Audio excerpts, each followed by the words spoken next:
The door of the roadside bar creaked open, letting in a sliver of fading sunlight. A small figure stepped inside, and for a heartbeat, the laughter stopped. Every rough tattooed eye turned toward her.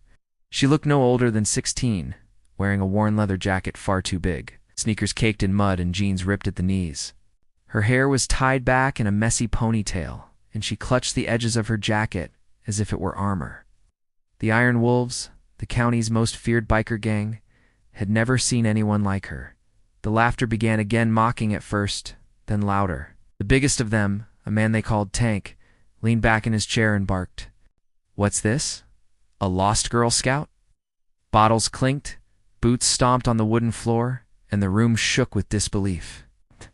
But then, the patch on her back caught their eyes. Faded, worn, but unmistakable. Iron Wolves. Founding member.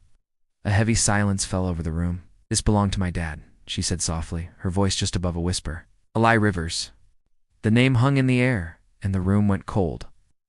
Eli had been a legend, a man of courage and loyalty who died saving a family from a burning car years ago. None of them had seen his daughter since the funeral. "I need your help," she continued, her voice trembling but determined. "Mom's sick, the bills are stacking up, and no one will help us. Mom always said Dad's brothers would never let us fall." The laughter had turned to shame. Pride softened into recognition. Tank, the same man who had mocked her just moments ago, stood slowly, his massive frame casting a long shadow. "Kid, you shouldn't have had to face this alone." That night, the Iron Wolves roared down the highways, not in anger, but with purpose. The convoy of engines and thunder wasn't a threat. It was a promise. They descended on the small, run-down house and got to work. They rebuilt the crumbling porch, carried in bags of groceries, repaired broken fences, and fixed the leaky roof. For the first time in years, Mara's mother smiled, a genuine, hopeful smile that reached her eyes and the bikers. They found something they had long forgotten. The old loyalty, the brotherhood, the purpose that went beyond just riding. Mara became a quiet symbol of courage and love. She started riding her father's restored bike, leading charity rides, and delivering food to other struggling families in the community. She didn't just carry her father's legacy, she was breathing new life into it, inspiring everyone she met.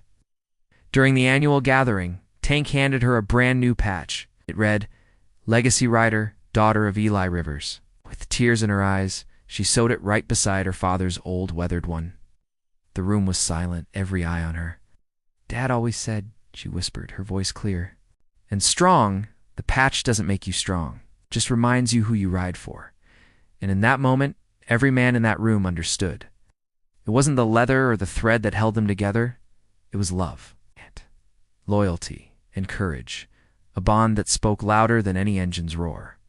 Wherever the Iron Wolves rode from that day on, people noticed the young girl at the front of the pack, the one whose jacket told a story louder than all their engines combined.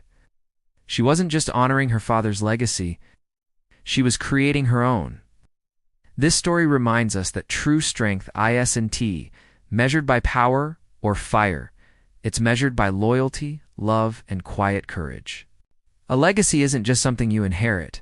It's something you live, honor, and share through every single act of kindness. Thanks for watching. Yep. If this story touched your heart, don't forget to like and subscribe for more content that inspires. See you next time.